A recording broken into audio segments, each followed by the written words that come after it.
નમસ્કાર દર્શક મિત્રો, મહાતેજ 7 ન્યૂઝમાં આપનું હાર્દિક સ્વાગત છે। હું લખન કોટડિયા। એક નજર નાખીએ આજના મુખ્ય સમાચાર પર। ગુજરાત બોર્ડર હેમતપુર માંડવી બીચ પર આંતરરાષ્ટ્રીય કોસ્ટલ ડેની ઉજવણી।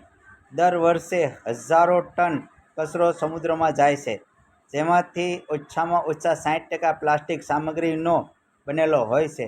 પ્લાસ્ટિક ખાસ કરીને સમુદ્રમાં ખૂબ લાંબો સમય રહે છે અને તે એટલું વિપુલ પ્રમાણમાં છે કે સમુદ્રના દરેક ચોરસ માઇલમાં પ્લાસ્ટિકના 46,000 વ્યક્તિગત ટુકડાઓ છે। પૃથ્વીના મહાસાગરોના સ્વાસ્થ્ય માટે આ આપત્તિજનક સ્થિતિ છે, જેની સીધી અસર તેના લોકોના સ્વાસ્થ્ય પર પડે છે।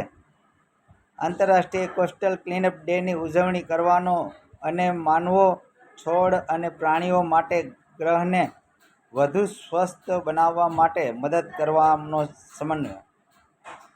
Gir forest Navabandar round forest સાથે સ્ટાફ। નાલિયા માંડવી ગામના સરપંચ પ્રતિનિધિ રફીકભાઈ, ધર્મેન્દ્ર ગોસ્વામી, ડૉક્ટર દાફડા સાહેબ તમામ લોકો સાથે આજે દરિયાકાંઠાના Ahmedpur Mandvi beach blue flag beach પર કોસ્ટલ સ્વચ્છતા અભિયાન પ્રારંભ કરી દરિયા કિનારે ને સ્વચ્છ બનાવવામાં આવેલો, તેમજ એક વૃક્ષ માનવતાના નામનું વૃક્ષારોપણ કરવામાં આવ્યું। મહાતેજ 7 ન્યૂઝ, અહેમદપુર માંડવી દીસ, ગીર સોમનાથ। મારું નામ સુમરા રફીકભાઈ ઇસ્માઇલભાઈ। આપણા નવાબંદર બીચના રાઉન્ડ ફોરેસ્ટર વિભાગની ટીમ દ્વારા સફાઈ અભિયાનનો કાર્યક્રમ રાખેલો, તેમાં અમે સૌ મિત્ર મંડળ જોડાઈ અને આ ટીમે દરિયાને બ્લુ ફ્લેગ બ્રિજ ત્યાં સફાઈ અભિયાન કરી તેમને પ્રકૃતિ અને સાફ સુંદર રહે તેવો સંકલ્પ લઈ અને એક પેડ માં કે નામ લગાવી અને તે કાર્યક્રમ ઉજવાયો હતો।